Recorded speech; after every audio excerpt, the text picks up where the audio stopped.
parlait de l'augmentation du nombre de 14 à 16, alors qu'on le sait, pour qu'un championnat soit vraiment attractif, il faut qu'il soit professionnel.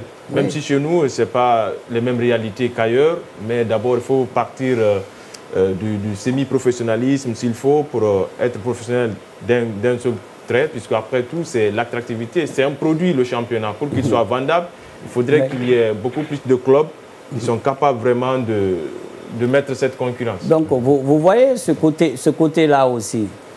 Il faut aller au niveau du recrutement. Et les clubs, en général... Recrutement où? Je veux dire... Avec les clubs? Le recrutement avec les clubs? Le recrutement au niveau des clubs, je parle par exemple pour les clubs. Il faut les aider dans ce sens-là.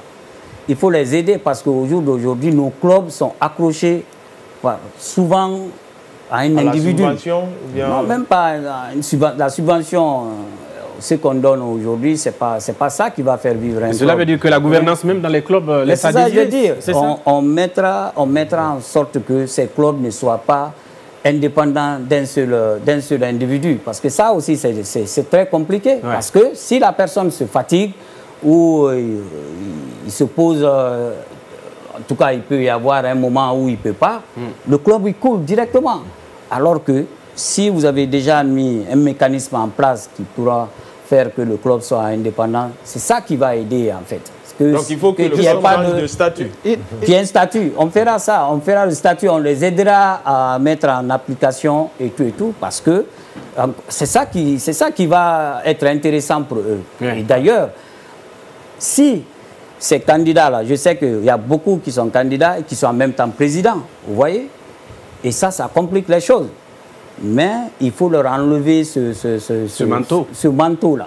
Ce manteau, il faut leur enlever ça. C'est-à-dire, s'ils sont présidents de club, ils peuvent rester là-bas. Et la gestion de la Fédé, ça, c'est une autre chose. Mais l'attraction, encore, je reviens sur ça, c'est extrêmement important. Pour que les gens y viennent, il faut créer l'envie. Et ça, c'est seule la qualité des joueurs et les résultats qui pourront amener ça. Oui, moi, je veux insister beaucoup sur cet aspect. C'est vrai qu'on est en ce moment à 14 clubs au niveau de la Ligue 1, par exemple. Notre candidat veut l'envoyer à 16. Le problème, c'est qu'à 14, le championnat guinéen n'attire pas. Je me pose la question, avec 16 équipes, par quel mécanisme, justement, avec un problème d'infrastructure qui se pose, comment on peut attirer, justement, les annonceurs, le public, surtout, à venir regarder les... Parce que, Koutoubou, ce que tu dis, c'est autant plus vrai que lorsque vous allez être élu, vous n'allez pas avoir les sous dont vous êtes en train de parler tout de suite. Donc, il y a la question de l'urgence. Vous avez parlé que tout est urgent, mais certes que dans les urgences, il y a encore ce qui est encore plus urgent. Est-ce que tout de suite, vous mettez à 16, en sachant que vous avez des difficultés d'un point de vue des finances? Et comment vous résolvez toutes ces questions-là? Ça fait beaucoup de promesses, là. Vous voyez, quand le championnat a été repoussé. Pourquoi le championnat a été repoussé? Il n'y a pas de moyens. Il n'y a pas d'argent. C'est parce qu'il n'y a pas... Manque de financement. Parce qu'il n'y a pas d'argent. Qu'est-ce qu'ils doivent mettre l'argent là? S'il y avait la rigueur, s'il y avait l'argent là, ils allaient jouer, oui ou non? Oui, mais comment ils vont mettre l'argent? Non, non. Ils ne trouvent pas l'intérêt à mettre l'argent. Vous savez, ce n'est pas des philanthropes. Hein. Non, il faut le savoir. C'est-à-dire que, permettez-moi. Est-ce que Lamine, tu nous envoies sur le foot business? Non, justement, je ne suis pas totalement satisfait de votre stratégie de mobilisation de ressources pour booster, pour rendre beaucoup plus incitatif le championnat. Et donc, parce que vous avez parlé de la gouvernance des clubs. Les clubs sont des entreprises. Alors, comment la fédération, quelle relation, qu'est-ce que la fédération pourrait faire pour changer, comment renforcer la relation entre la fédération et les clubs, faire évoluer ce statut-là. Première chose, permettre aux clubs aussi, parce qu'il y a il y a beaucoup de clubs ici qui non seulement n'ont pas de compte bancaire, même s'ils en ont, c'est le compte bancaire de leur président, qui n'ont pas de contrat avec les joueurs. Et quand le joueur n'a pas de contrat avec un club, il n'a pas à se tuer, à se saigner. Et donc ça impacte sur la qualité du jeu sur le terrain. Et par conséquent, le public ne vient pas. Alors comment vous, fédération, vous pouvez travailler à qualifier tout ça et à attirer les investisseurs dans le football. Ça fait une stratégie béton en tout cas. C'est la plus grande interrogation. Le candidat, sa réponse. La question, elle est très bien. Et je l'ai bien compris.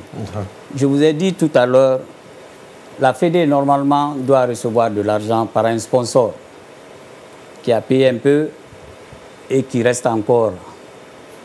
Si la rigueur est là, avant de signer un contrat, parce que ça, c'est important. La rigueur dans la gestion de... C'est ce que je dis. Oui. Vous avez déjà trouvé des partenaires. Il faut respecter le contrat. Est-ce qu'au jour d'aujourd'hui, le contrat qui est signé avec des partenaires sont respectés? Si ça, c'est respecté, déjà rien que ça, ils peuvent jouer.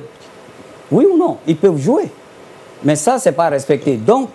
C'est insuffisant. Vous-même, vous avez dit tout à l'heure, c'est une subvention qui est totalement non, ça, c'est pas... Je ne parle pas de subvention, là. Ouais. Je parle de sponsors. Là, il parle des sponsors Je ne parle pas de subvention. Oui. Subvention, c'est ce qui vient de la CAF, de la FIFA et tout, au niveau de l'équipe nationale. Subvention à partir de la Fédé pour les clubs. Oui. Vous allez aider les clubs aussi. Bien sûr, c'est ça que je dis. C'est ça que je dis. C'est à partir des sponsoring, des contrats de sponsoring que vous allez signer avec les partenaires. Tout à fait. Qui viennent pour les équipes nationales. Non, pour la Fédé. Pour la Fédé. Ouais. Et qu'on pourra mettre au niveau de la distribution. Au niveau des clubs et au niveau de la gestion de tout ce qui est équipe nationale. Alors, ça a un avantage. La Ligue, c'est la Ligue qui va gérer le absolument. La Ligue travaillera en étroite collaboration avec la Fédé. La Fédé n'a pas de contact direct avec les clubs. C'est la Ligue qui gère ça. Parce qu'elle est connectée avec la Fédé. Moi, je dis encore une fois... Brièvement, parce que je voudrais vous faire écouter nos concitoyens qui ont aussi réagi par rapport à la problématique de la gestion globale du football. Et on aimerait que vous réagissiez par rapport à ça. Mais allez-y. Tout le problème est là-bas, dans la gestion. Si vous arrivez à faire une bonne gestion de ce que vous gagnez, le ballon ne va pas s'arrêter. Vous allez jouer. Et plus vous jouez en compétition, plus le joueur est en forme. Et plus il est en forme, il peut être encore plus performant. C'est pourquoi on dit monter à 16, ça a un avantage.